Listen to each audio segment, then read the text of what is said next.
You remember learning about the gladiators in a world history class? Two fighters set in an arena to fight each other to the death. Well, I want you to visualize being in a stadium and a crowd during one of these fights. I want you to just take a second and let it sink in. Visualize being there. Now, a fight begins, and the fighters are just battling each other. Now, one of them becomes wounded, and the crowd just starts going crazy and cheering and chanting. Now, as the final blow is about to be struck on this wounded warrior, everything becomes silent. Everyone is holding his or her breath. Everything turns into slow motion, and you feel your heart pounding in your chest. And then boom! The final strike is done. All the noise returns, everything becomes at normal speeds, and you just hear the crowd just go insane crazy. Going crazy, stomping their feet, yelling, and you can hear it miles away from the stadium. This is the same reaction you get when you watch a soccer game live, especially if it's the World Cup competition. Today I will be talking about the world's most famous sport, soccer, and why it is. I'll be discussing with you a brief history on soccer.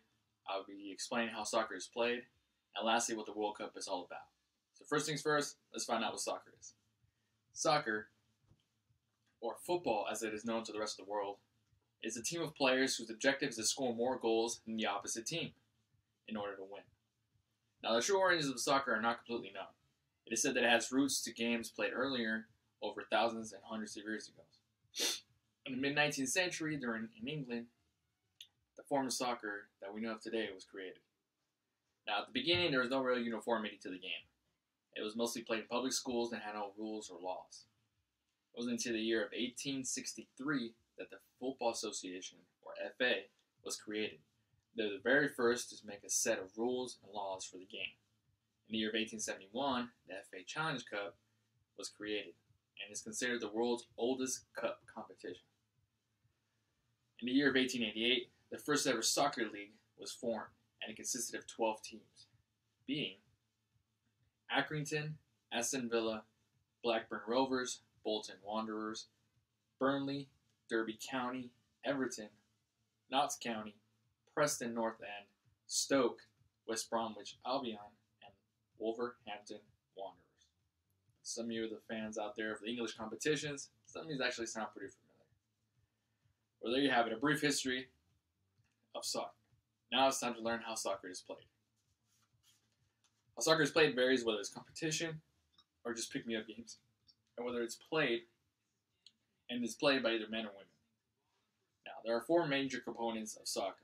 The first being the field of play, which is rectangular in shape, consisted of two halves. This is a diagram, 2D diagram of a soccer field. As you can see, it's one half and the other half. The length of the fields are a minimum of 90 meters to a maximum of 120 meters. The width of the field is a minimum of 45 meters to a maximum of 90. For professional soccer stadiums and tournaments, the standard side is the length being 105 meters and the width being 68 meters. Next component is the soccer ball. It's spherical in shape, give the players a challenge. The only parts of your body allowed to touch the ball are your feet, your legs, your chest, and your head.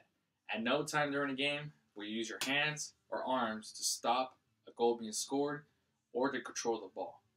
The only times you're allowed to use your hands is when a ball comes out of the boundary and you throw it back in, continue playing the game.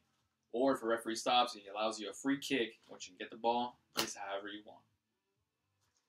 Next, you got the players. There are 22 players on the field, with 11 players per team. Now, these number of players can go less if they're depending on the tournaments or where you're playing or the age group. Lastly, is the players' equipment. First of it being the soccer cleats. Here's an example of some soccer cleats. Next are the shin guards. They're very important because you don't want to kick each other in the shins. It hurts really bad. Trust me, I've done it before. There you go. Next, got some socks. Kind of look like stockings, really long.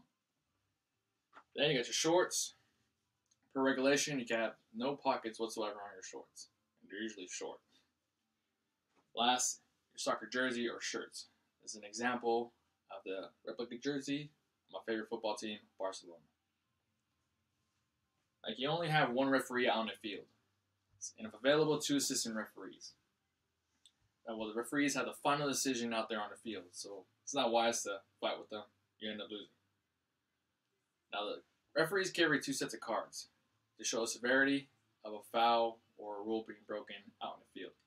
The first card being yellow and the second card being red. First card yellow indicates a caution, meaning you did something really bad, but it's not enough to cause you to be dismissed from the game. Now, if you get a red card, that means you're being dismissed from the game for doing something very illegal or very bad. If you get two yellow cards in one game, that equals a red card, meaning you get kicked out of the game. If you get kicked out of the game, you cannot be replaced. So if you're playing 11 versus 11, and someone gets kicked out the team, now you got 10 players for your team, and 11 players for the opposite team, and that pretty much sucks for your team. Our games are played a total of 90 minutes, at 45 minutes per half, and there's two halves. Now between those halves is a 15-minute interval between the first and second half. Now the time of gameplay can be increased by the referees depending on their stoppages during the game. For example, if someone gets injured and they need to take them off the field.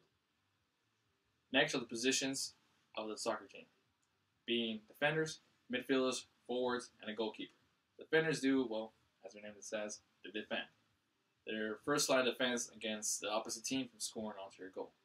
You got your midfielders, which have two roles. You can either be a defenders or a forward. They're usually the ones that do a lot of the most of the running. And depending if we're there on defending or attacking, that's when they switch it up. Forwards are your main scorers on a team that have the best maneuverability, control, and kicking of a ball, and usually set forward ahead of the field.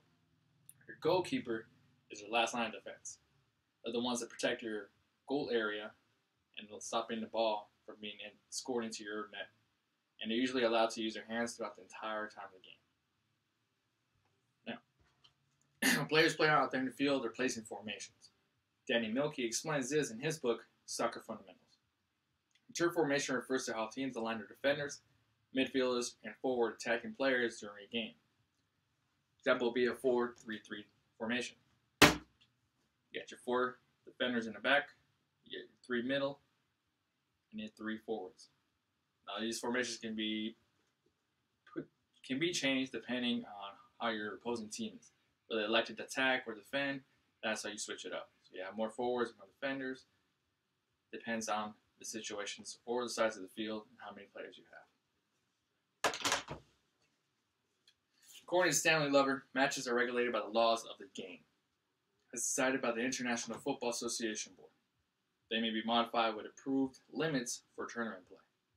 Players are required to understand and respect the laws of the game and any official tournament rules, as found in his book, Official Soccer Rules Illustrated. Well, that was a lengthy yet simple breakdown of how soccer is played. Next, I'll talk to you about the biggest and most spectated soccer competition in the world, the World Cup. The World Cup is the most watched sporting event in the world. According to Chris Hunt, there's no sporting event that captures imagination across the globe quite like the World Cup. Ever since their first competition in Uruguay in 1930, the tournament has grown in popularity and prestige, as found in his book, The Complete Book of Soccer. Now, the Federal International Football Association, or FIFA, is the founding organization of the World Cup. FIFA was convened in May of 1904. The World Cup is held in a different host country every 4 years. 24 national teams with 22 players per team are allowed to play. The players play for the country of birth or naturalization. Teams must play qualifying matches that can be tough and last over a year and a half before actually playing on a World Cup competition. As you can see, the World Cup is a pretty big deal in the world of soccer, being that it's the biggest and most prestigious tournament in soccer. Now let's review what we have learned. Today I covered the history of soccer and how it formed in the mid-19th century in England. I explained how soccer is played on a rectangular field with 11 players per team with the objective of each team to score more goals than the opposite in order to win. Each team consists of defenders, midfielder, forwards, and a goalkeeper. Referees have the ultimate final decision out there on the field, and it is not wise to fight with them. You will lose. Soccer games only last a total of 90 minutes per game, usually 45 minutes per half, with a 15-minute interval in between. Our referees can extend gameplay time due to stoppages that occur during the game. Lastly, the biggest and most watched soccer competition in the world is the World Cup. FIFA is the founding organization of this amazing championship, and it is played every 4 years in a different host country.